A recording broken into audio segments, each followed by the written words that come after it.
Kultūros diena. 2015 m. balandžio 15 d. Kultūros diena Šiaulių aklųjų bibliotekoje įvyko renginys, skirtas Rericho pakto 80-mečiui paminėti. Čia matote vėliavą, šita vėliava vadinasi taikos vėliava ir jinai labai tampriai surišta yra su Kultūros diena. Kultūros diena yra balandžio 15. Lietuvos Seimas oficialiai ją pripažino 2006 metais, įteisino kai atmintiną dieną, o nuo 2009 metų šita diena yra švenčiama iškeliant šitą vėliavą virš kultūros paminklų.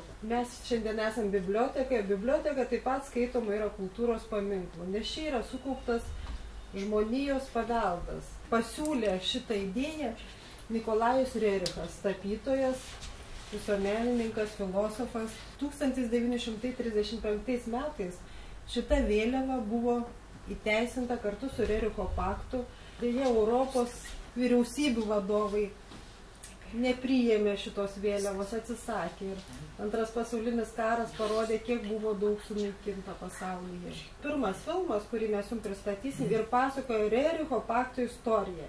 Ir antras filmas jau pasakos būtent, kaip menininkai praranda savo darbus, kurie puošia miestus taikos metu, kai keičiasi valdžios, kai keičiasi situacija politinė ir yra viskas naikinama.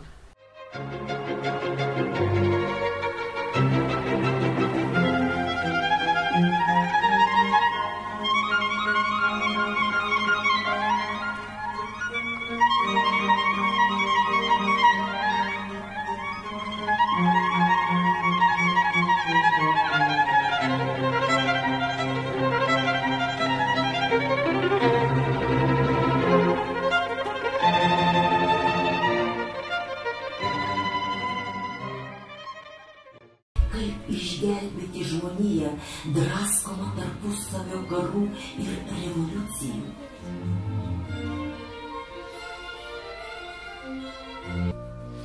Jokie nurodymai nesukurs kultūros ir jos neapsaugos, jei visuomenė bus abejinga ir neveikli. Paryžiuje sutikome Lietuvos pasiuntinį Klimą. Tik susipažinome, o jau pajutome visą jo draugišką širdingumą. Negaliu nepasidžiaugti, kad Lietuvoje buvo pritarta mūsų paktui.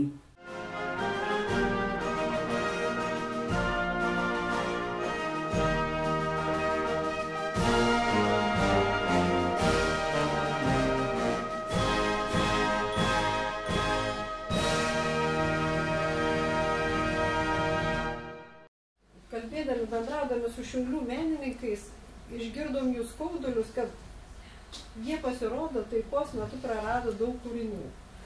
Tai va, dar vieną filmą, kurį siūlysime dabar jums pasižiūrėti, tai yra šių dienų filmas, kuris sukurtas vos prieš kelias savaitės ir galima sakyti, čia bus premjera. Ir kaip sakiau, vienas iš šio filmo dalyvių tai yra mūsų gerbiamas Povilas Gatkevičius, kuris taip pat pasisakė, nes jisai prarado savo vitražus, kurie puošia Šiaulių miestą. Pažiūrėkim tada kitą filmą, kuris parodys, kaip Rericho paktas, kam reikalingas Rericho paktas šiandien, taikos metu, kai mes tiek metų gyvenam be karo, o kultūra naikinama toliau.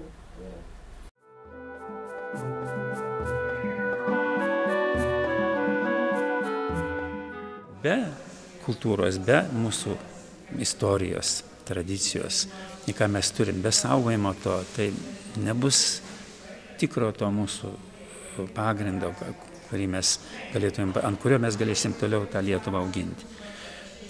Statė mašiną aikštelę, tą fontaną naikino ir tą skulptūrą numetė patvorį prie tvoros. Ir dar plėšdami nuo pedestalų sulaužė ranką ten vienu žodžiu. Pavyzdžiui, man buvo skaudu kaip dailininkui, tai kaip motinai, kad atimtų sūnų, tai kaip dailininkui tai tas pats, kai tavo darbą sunaikina. Kultūra yra šviesos ginklas.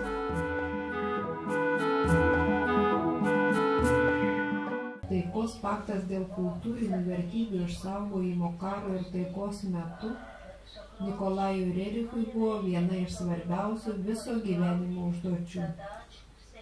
Tai, o vitražų šita tokia nemaloni situacija prasidėjo, kai Lietuva tapo nepriklausoma. Dabar yra šeimininkai kažkokie tai, jie turtingi ir jie tave kaip prekė, vat, taip kaip kokią tai plytą nusipirko jų plytą, ką nori tą daro, nori išmeta, nori ne. Jau be Lenino negalėjo apsieiti. Jau kiekvienas miestas, o Šiauliai toks miestas be Lenino. Mieste susirinkimas savivaldybei, man nieko nesako, kad bus. Čia jau kai griautos paminklus, čia reiškia Lukoševičiaus, ta Leninas su Lukoševičiu ir Grigas čia buvo. Nu ir aš sužinojęs atėjau į tą susirinkimą.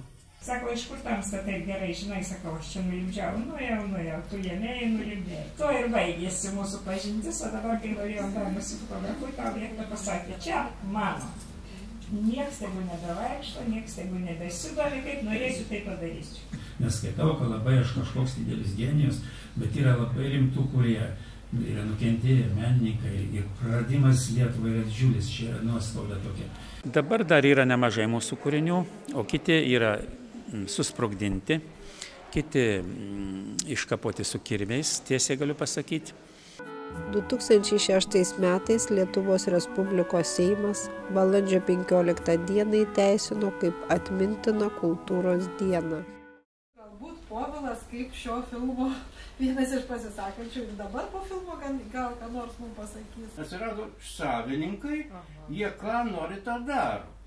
Su tuo darbu iš tikrųjų tai ne jo tas darbas, o tik tai paveldėtas, na tai va šitą problemą, o čia Visockis Antanas kaip tik išnekėjo, sunki problema, kaip ją išspręsti. Paryžiuje 50 metų, vos ne 100-metės kavinukės, arba visi interjerai tokie kaip ir tais laikais. O į dabar ateina, pavyzdžiui, garsus Moulin Rouge'as. Niekas jo nekeitė. Nu, gal su modernino biškiu, bet tas pas Moulin Rouge'as, Toulouse-Lautrec'as tenai, Santa gerdavo ten, nu žodžiu, prieš 100 metų ir kažkodėl tai prancūzai tą suvokė tą paveldą, tą, reiškia, tikrą autentiškumą išlaikyti. O pas mus kiekvienas atėjęs čia, aš nežinau kaip čia pavadina, ar Seimūnas, ar neseimūnas, bet kiekvienas, kuri biški prie valdžios, prie lotais, nori per savo tą laiką spėti, ką nors įnešti savo, lyg tai jis būtų kūrėjas. Ir tuo pačiu sunaikinti arba kitą. Nu tai va tokia problema Lietuvoje, čia man atrodo, mūsų mentalitetas yra truputėlį nesubrendęs, mes dar labai nesubrendę esam. Apie liaudės meną, apie tautodailę kažkaip daugiau, o vat profesionalų meną, dailę, tai dar trūksta mums, matyt, dar poros kartų trūksta. Per daug dažnai keisdavosi visi šitie. Tai vėjas iš vakarų, tai iš rytų, tai vieni tankai tokie, kiti su kryžiais, kiti su žvaigždėmis, žodžiu, mums neleido normaliai, kaip sakyti, istoriją įsibrauti. Tai vat mano tokia nuomonė. Ačiū. Paminklų naikinimas menkina šalies kultūrą. Nikolajus Rerichas.